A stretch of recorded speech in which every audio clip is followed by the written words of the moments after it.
Are you an international medical specialist dreaming of practicing in Canada? Can you really start without repeating a full residency? Do you really need to take the MCCQE1 exam? And why do practice eligibility rules seem different in every province? If these questions sound familiar, stay with me, because today we're breaking down the Practice Eligibility Route, or PER, step by step. Keep watching till the end, because we'll also conclude which province in Canada has the easiest requirements under the PER route. Today we're talking about the Practice Eligibility Route, or PER. PER is a Canadian pathway for experienced international medical specialists.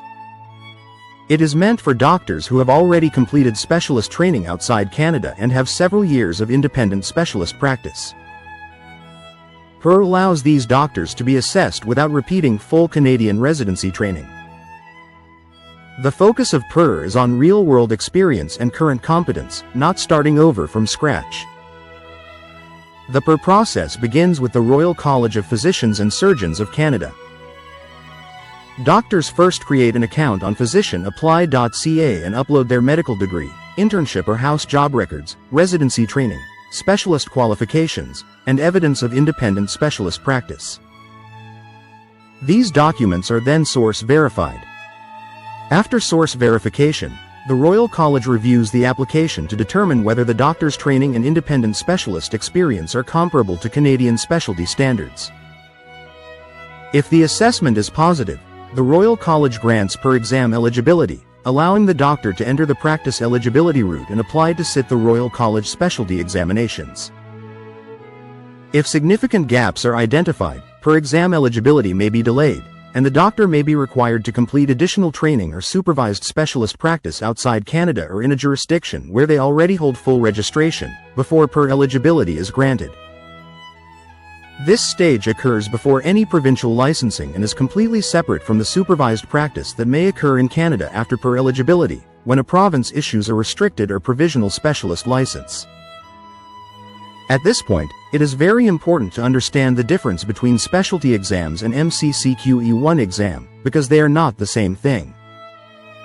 The Royal College specialty exams are specialty-specific exams, such as internal medicine, surgery, anesthesia, pediatrics, obstetrics and gynecology, and other recognized specialties. These exams are required to become a recognized specialist in Canada. MCCQE1, on the other hand, is a general medical knowledge exam run by the Medical Council of Canada. It is not a specialty exam, and it does not make someone a specialist by itself.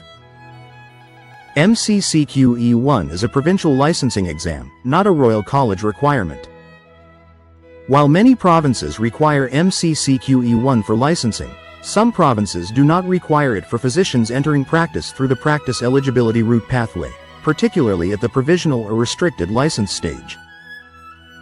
Another key point is that the Royal College does not issue licenses.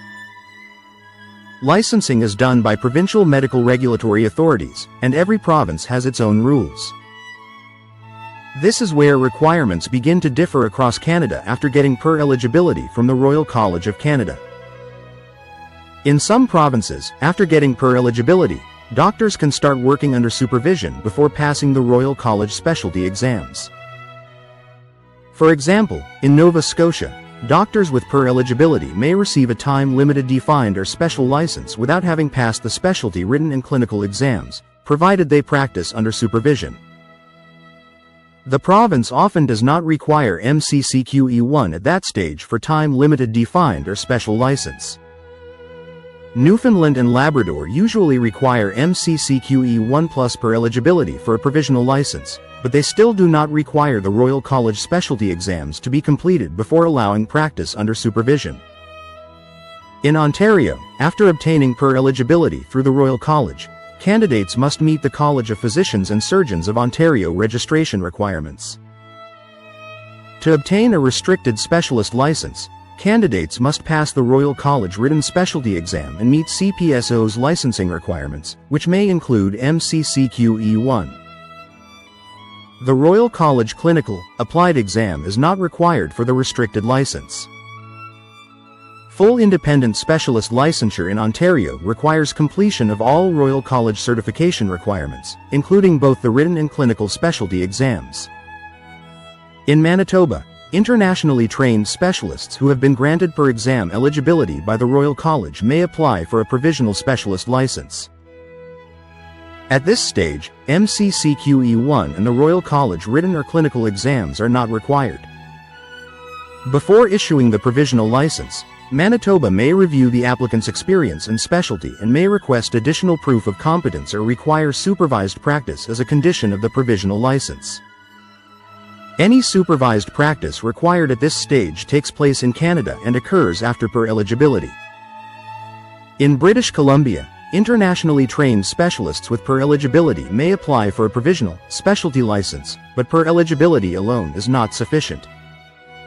Applicants must also complete College of Physicians and Surgeons British Columbia Preliminary Eligibility Review and obtain a sponsorship letter from a health authority describing how they will be supervised.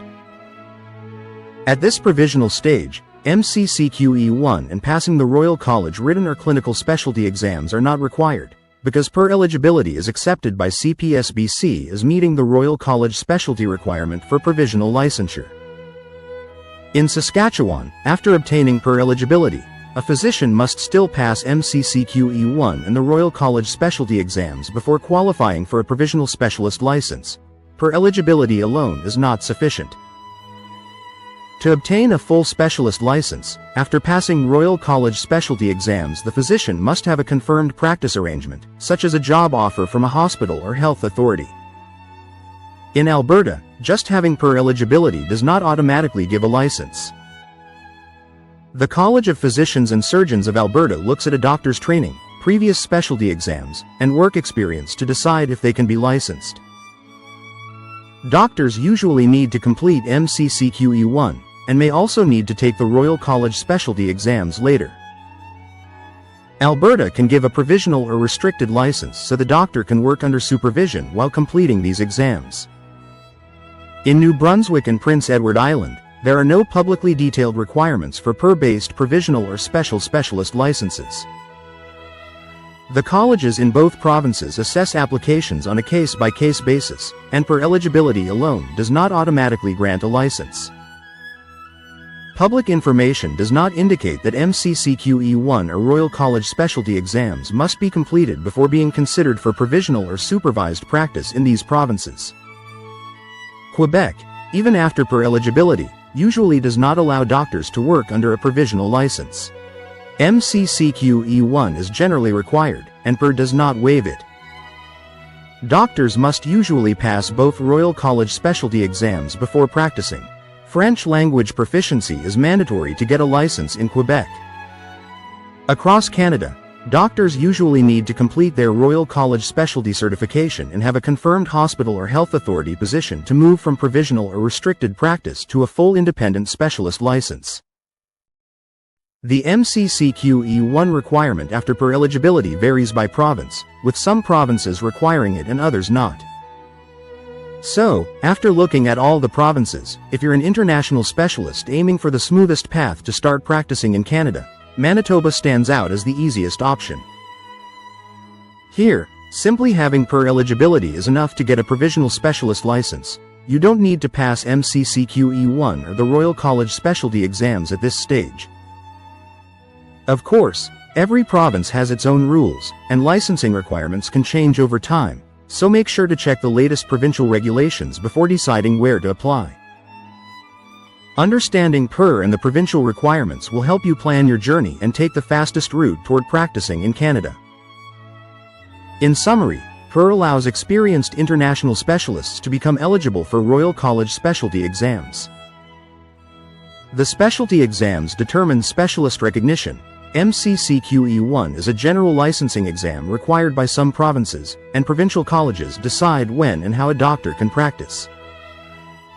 Some provinces allow supervised practice after per and before specialty exams, some require exams first, and others apply additional licensing requirements depending on provincial policy. If you have found this video informative, don't forget to like, share, and subscribe to the channel.